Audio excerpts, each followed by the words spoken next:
Well, let's go check out over this terrain because, if at all possible, because of the nature of the game, my first city that I build, I would prefer to head towards the Aztecs. Because if I don't, he will head towards me and build a city on this river. And then he'll have a city next to my capital. I would prefer that be the other way around, my city next to his capital. So I'm gonna check out what's going on over here with my scout.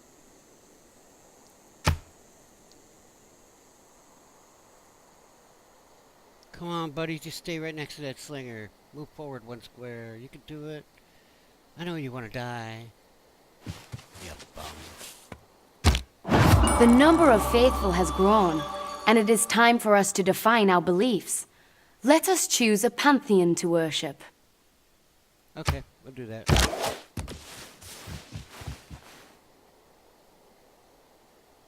Alright. Kind of wish my other warrior had stayed, but I think I've got this guy trapped where I can kill him with my slinger. But time will tell.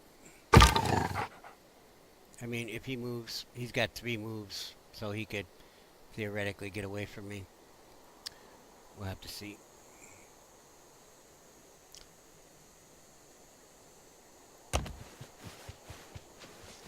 Oh yeah, we got Mercury Luxury out here and some bonus resources with bananas. I could actually kill him right now, but I kind of want to kill him with my slinger to get that bonus. It's difficult to kill a guy with a slinger, especially a scout. Alright, so this is the Pantheon screen, the religious screen, but choose a Pantheon screen. It's the first part of the religious screen you'll see no matter what. And it looks busy, but it's not that busy, okay? Basically, each of these is a pantheon that you can pick. Now think of pantheon as like a base belief of your people, okay? It's that simple, okay? Not necessarily part of whatever religion you found. It's a base belief of your people. Even if you don't found a religion, you'll have this base belief of your people, okay? And there's all kinds of different things in here, and a lot of them depend upon terrain. Some depend upon improvements built, like holy sites, campuses, theater squares.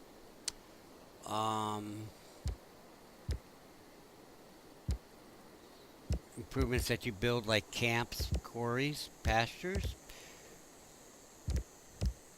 mines.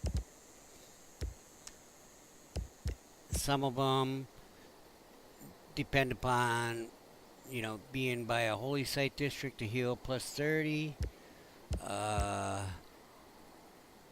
You could receive faith from killing an enemy within 8 tiles of a holy site. A faith equal to 50% of their strength. Quite frankly, I like the last 2. Fertility rights will give city growth rate. All of your cities that have the Pantheon, which will be all your cities, is 10% higher. And this one, religious settlements, your border expansion is 15% higher, and that's throughout the game. And I really like the extra growth. Okay.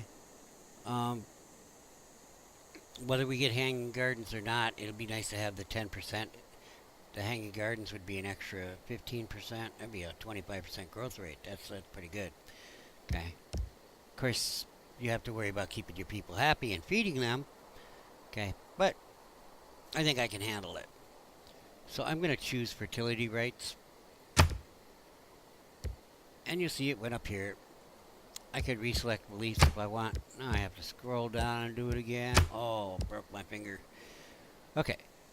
Or you could just say, yeah, I think we'll found this Pantheon. There we go. Having founded a Pantheon, I got a boost towards mysticism. And we're done with the religious screen for one moment. Now we founded a Pantheon. We can found our religion by moving our prophet to Stonehenge.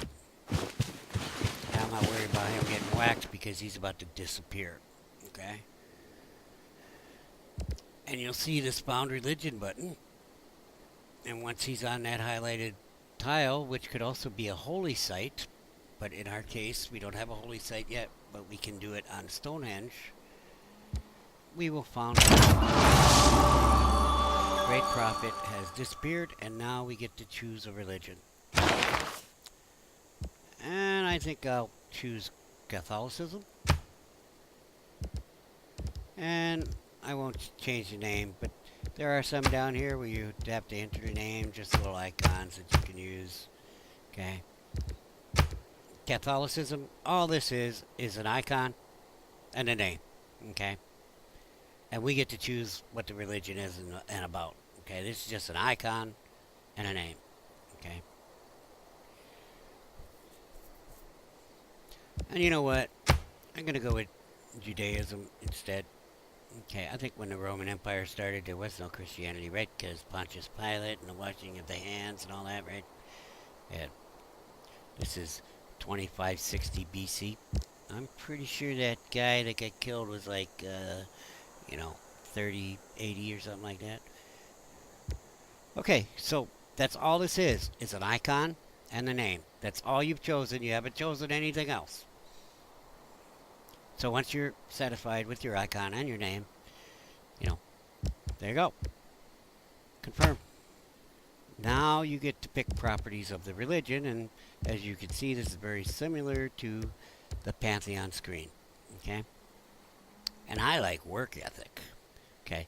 Which is telling me that I'm going to get a 1% production increase for each of my followers. So I have Pop 10 City, I'll be getting a plus 10% production. Okay? Which can start to get substantial and could help you out. Now, it's not plus 1 production, it is plus 1%.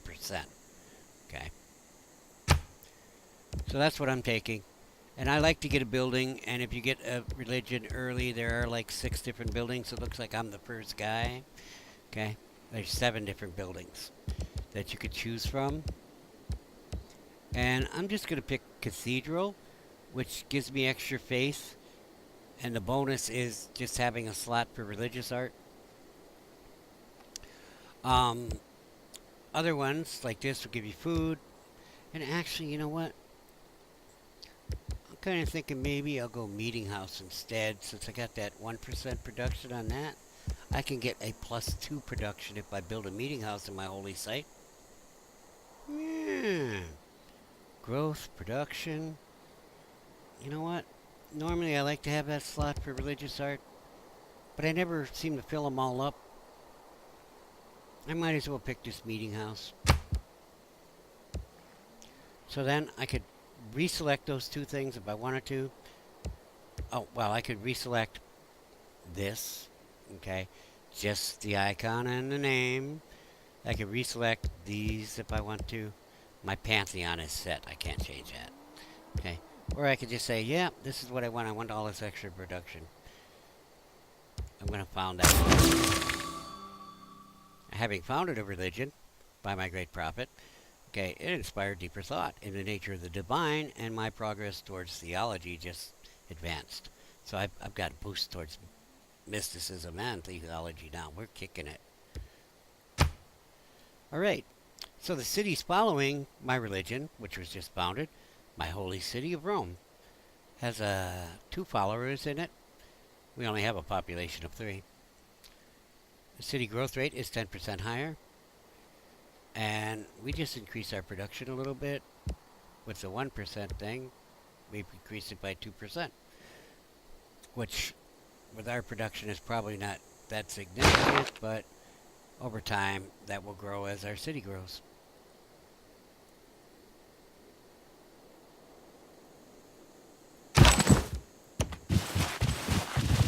I figure I send this guy exploring since I wasn't using him. Hopefully Dude will move back here. That's going to cost him 3, but if he moves this way, he might be able to get away from me. And I can see this down here, this pink dotted line. That's a city-state. If you look at my border, it's 2 dotted lines, not a single one. If you look at Palin Q's border, it's a single dotted line.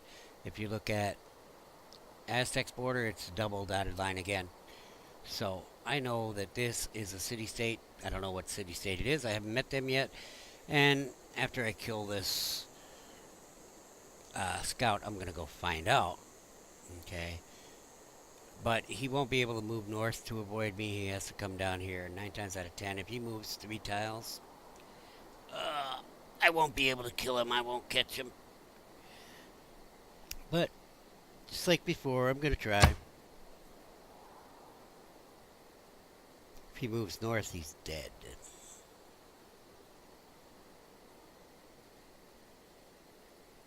It's so hard to kill a guy with a slinger. Oh, nice.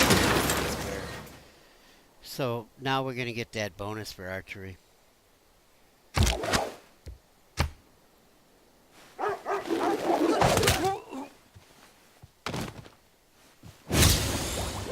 And there it is. After finally killing, they know how tough it is, an enemy with a slinger, you long for stronger ranged weaponry.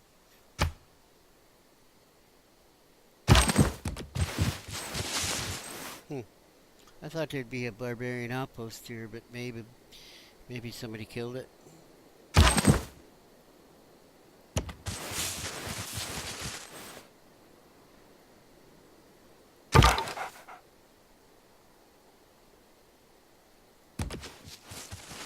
Ooh, Coco too.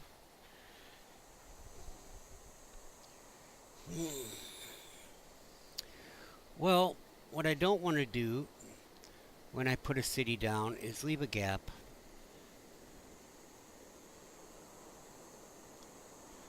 I don't want to leave a gap between my city, my capital, and my city that I'm going to build. I want to make sure that I take up that space so that some bonehead computer player doesn't come and pop a city between my capital and my city, which has happened to me before in the past. Let's pull up this settler lens and see what we're looking at now. We got plenty of fresh water here. We do that.